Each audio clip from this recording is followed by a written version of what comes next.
Masih ingat cerita saya tentang masalah Imam Al-Mahdi, bahwa kemunculannya nanti di tengah-tengah perebutan kekuasaan. Dan saat itu Arab Saudi, Mekah, Madinah berganti-ganti dalam satu tahun yang sama digoncang oleh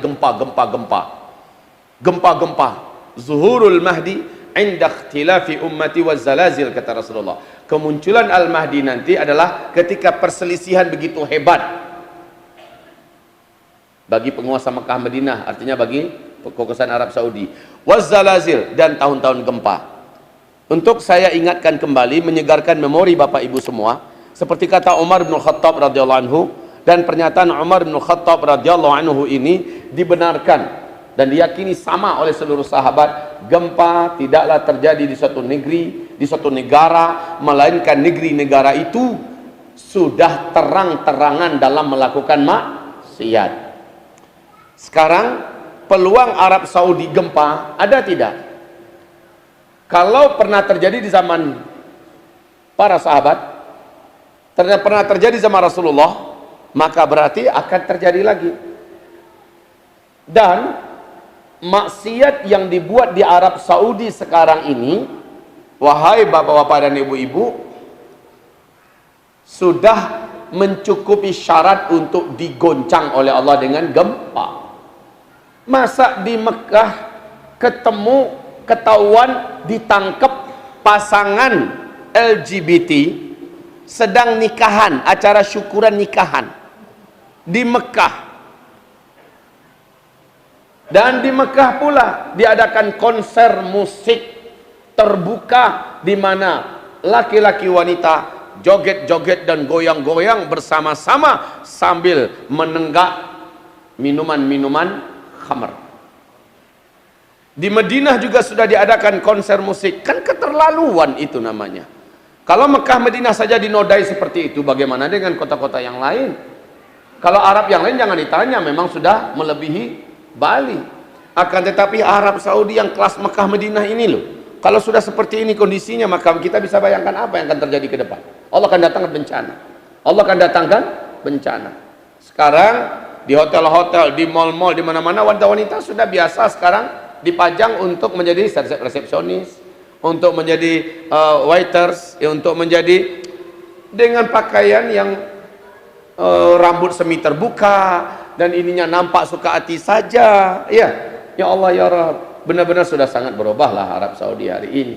Wahai hamba-hamba Allah, dosa-dosa dan maksiat-maksiat yang dibuat sekarang ini termasuk diantaranya memalai rakyat sendiri dan para pendatang dengan pajak yang sangat ekstrim. Sehingga Bapak Syafi'i Antonio sendiri berkata, waktu kami hajian bareng kemarin, apa kata beliau? Saya belum pernah menemukan ada pajak yang lebih jahat dan lebih gila di dunia ini melebihi Arab Saudi.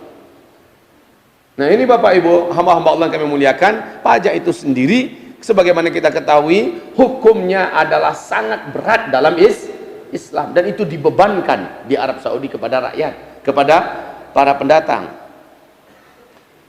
Baik, apa yang menjadikan asbab timbulnya gempa? Lengkap, tinggal datang saja lagi gempanya. Baik, hamba-hamba Allah yang kami muliakan, nah berkaitan dengan Imam Mahdi, dia akan muncul di tahun-tahun perselisihan dan terjadinya gempa-gempa. Maka sebelumnya Syekh Muhammad Nasiruddin Al-Albani di dalam kitab beliau yang mengutip tentang masalah kedatangan Al-Mahdi menuliskan hadis Sahih Bukhari Muslim tentang kemunculan Al-Mahdi, bahwa peluang untuk berdirinya khilafah Islamiyah terlebih dahulu ada sebelum kemunculan Imam Al-Mahdi. Jadi peluang hadir dan muncul terlebih dahulu khilafah Islamiyah, namun belum dengan ala minhajin nubuwah, tapi sudah berbentuk khilafah Islamiyah, bukan ISIS ya, bukan, karena masih dalam konsep Ahlus Sunnah wal Jamaah, namun belum ala minhajin nubuwah. Nanti ala minhajin nubuwahnya langsung Al-Mahdi yang pegang. Nah, menjelang itu ada urut-urutan hadis yang diceritakan Nabi tentang berdirinya khilafah Islamiyah, yaitu di Palestina, kata Rasulullah. Sebagaimana pesan Rasulullah kepada Ibnu Hawalah, engkau harus hijrah nanti ke Palestina di akhir zaman. Bila engkau dengar khilafah Islamiyah nanti dikumandangkan berdiri di Palestina. Sementara pernyataan Rasulullah kepada Muadz bin Jabal dalam hadis sahih riwayat Imam Muslim, Rasul berkata kepada Muadz bin Jabal, "Hai Muadz, engkau akan dengar nanti Masjidil Aqsa nanti di akhir zaman dibebaskan kembali oleh hamba-hamba Allah yang terbaik." Kemudian setelah pembebasan Masjidil Aqsa, maka diumumkanlah khilafah Islamiyah di Palestina.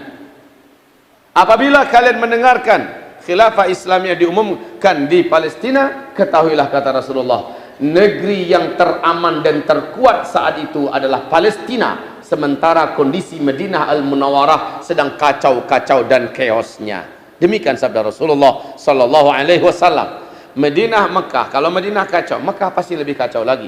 Bila Mekah Madinah saja kacau, maka sudah dipastikan Arab Saudi kacau. Kalau Arab Saudi sebagai kepala Timur Tengah saja kacau, maka jangan diragukan lagi kekacauan yang terjadi di seluruh Timur Tengah. Kalau Timur Tengah saja sudah seperti itu, maka bagaimana lanjutan dengan seluruh negara yang ada di dunia?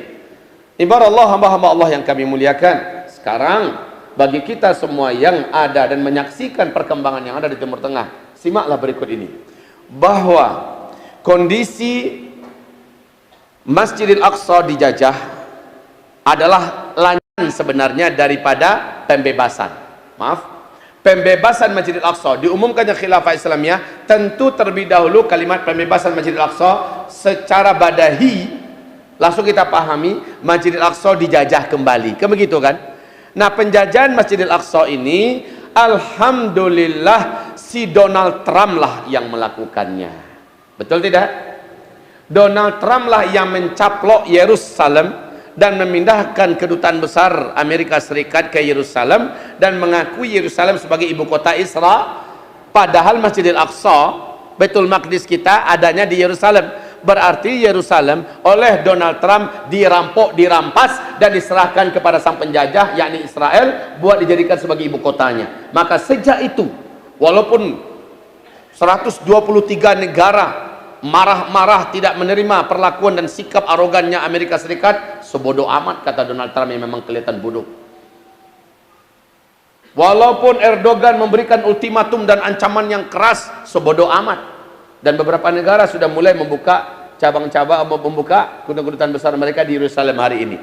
Nah, sejak itu sampai hari ini Masjidil Aqsa statusnya terjajah kembali. Kalau terjajah berarti ada pembebasan. Nah, ini hadis Nabi. Nanti di akhir zaman Masjidil Aqsa akan dibebaskan oleh hamba-hamba Allah yang terbaik. Perlu diingat hamba-hamba Allah yang kami muliakan. Juga dari Rasulullah SAW kepada Muadz bin Jabal bahwa Allah berfirman dalam hadis qudsi, Allah berfirman kepada Syam. Syam itu puncaknya adalah Palestina. Sayap kanan Syam adalah Palestina, sayap kiri Syam adalah Suriah. Lalu bagian bodi pelengkap adalah Lebanon dan Yordania. Apa sabda Rasulullah?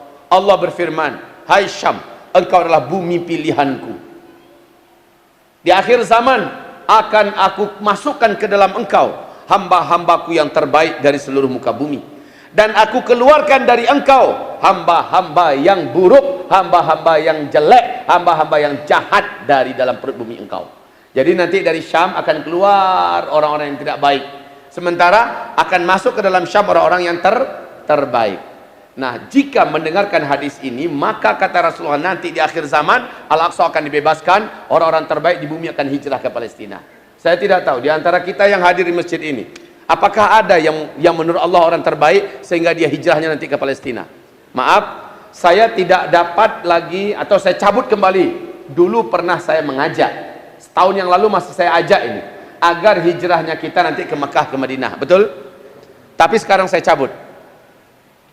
Bukan ke Mekah, ke Madinah. Setelah saya temukan hadis ini, setelah saya pelajari hadis ini, Mekah, Madinah justru sedang kacau-kacaunya saat Palestina menuju kepada kuat dan tenang secara de facto, de jure. Kekuatan Islam serta orang-orang terbaik di muka bumi sudah berkumpul dan bersatu di Palestina. Rezeki melimpah ruah di Palestina. Maka saat itulah taat terbaik, orang-orang terbaik di muka bumi kumpul ke sana. Begitu Pak.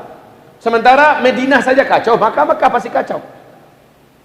Bukankah kita pernah didengarkan oleh Rasulullah SAW bahwa nanti di akhir zaman akan ada tahun di mana umatku terhalang melaksanakan ibadah haji dan umrah? Itu menandakan apa? Arab Saudi kacau. Kalau kacau, terjadi pertumpahan darah, perang saudara di tubuh kerajaan Arab Saudi, otomatis keamanan tidak terjamin. Betul tidak? Maka negara mana yang akan mengizinkan rakyatnya terbang ke sana? Atau kita pun berpikir berulang-ulang bahwa pindah ke Mekah ke Madinah itu diperintahkan Nabi hanya dalam satu keadaan saja di akhir zaman, ketika Dajjal sudah keluar. Itu baru benar. Tapi sebelum Dajjal keluar, jangan hijrah ke Mekah ke Madinah, jangan hijrah ke sana. Hijrah yang benar di akhir zaman adalah ke Palestina. Permasalahannya adalah apakah kita sudah memantaskan diri menjadi hamba terbaik menurut Allah? Itu permasalahan terbesar. Kalau sudah pantaskan diri kita menjadi hamba terbaik menurut Allah, insya Allah kumpul duit dari sekarang, tabung emas dari sekarang semampunya, ya siapkan paspor dari sekarang. Bila terjadi pengumuman khilafah Islamiyah dibebaskan Masjidil Aqsa, maka insya Allah kita akan terbang ke sana.